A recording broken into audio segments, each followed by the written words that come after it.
বানাবো ইডলি একদম অথেন্টিক উপায়ে, যেভাবে চাল ডাল ভিজিয়ে ফার্মেন্টেড করে বানানো হয় ঠিক সেইভাবে। নিলাম 3 বাটি চাল, 1 বাটি ডাল আর সঙ্গে 1 চামচ মতো গোটা মেথি।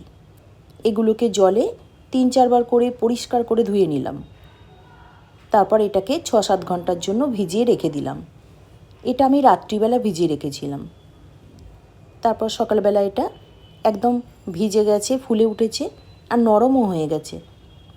এটাকে মিক্সিতে 2-3 বারে অল্প অল্প করে জল দিয়ে দিয়ে বেটে নিলাম। তারপর একটা বড় বাটির মধ্যে নিয়ে নিলাম। নিয়ে এটাকে আবারও চাপা দিয়ে রেখে দিলাম 6-7 ঘন্টার জন্য।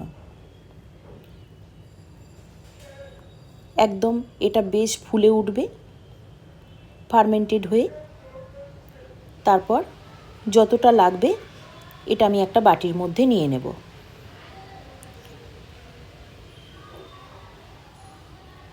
আর বাকিটা আমি ফ্রিজে তুলে রাখবো। যেটা নিয়েছি ওর মধ্যে পরিমাণ মতো নুন মিশিয়ে নেব।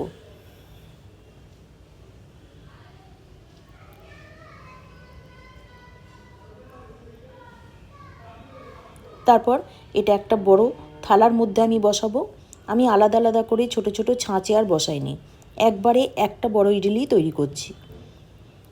যে থালাতে বসাবো ওতে বেশ খানিকটা তেল মাখিয়ে নেব, যাতে খুব সহজে উঠে আসে।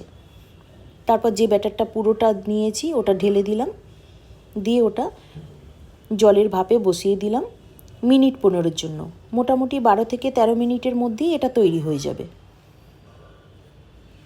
প্রথমে গ্যাসের আঁচ হাই রাখতে হবে 5 মিনিট মতো, আর বাকিটা মিডিয়ামে রেখে এটা বানাতে হবে। ইডলিটা তৈরি করতে করতে এবার চাটনিটা বানিয়ে নিলাম। কড়াতে বেশ কিছুটা কাঁচা বাদাম নিলাম, ওটা একটু ভাজার পর রসুন আর কাঁচা লঙ্কা দিয়ে দিলাম। সবগুলোকে ভেজে ঠান্ডা করে মিক্সিতে নিয়ে নিলাম। এখানে আমি বাদামের খোসাটা ছাড়াইনি।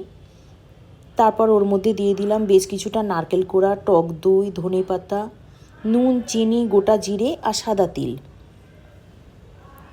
এগুলোকে দিয়ে ব্লেন্ড করে নিলাম। তারপর একটা বাটির মধ্যে তুলে নিলাম, আর ওর মধ্যে দিয়ে দিলাম কারি পাতা আর সর্ষে ফোড়ন। চাটনিটা রেডি করে নিলাম। এদিকে ইডলিটাও তৈরি হয়ে গেছে। ইডলিটা ঠান্ডা করতে দিলাম। তারপর ওটাকে পিস পিস করে কেটে নেব। ইডলিটা গরম অবস্থায় কাটলে এটা ভেঙে যেতে পারে, তাই খানিকটা ঠান্ডা করে নিয়ে তবে কাটতে হবে। আর তেলটা মাখানোর জন্য খুব সহজে ইডলিটা উঠে আসবে। দেখেই বুঝতে পারছেন ইডলিটা কতটা স্পঞ্জি তৈরি হয়েছে। এটা যতটা ফার্মেন্টেড হবে তত স্পঞ্জি হবে।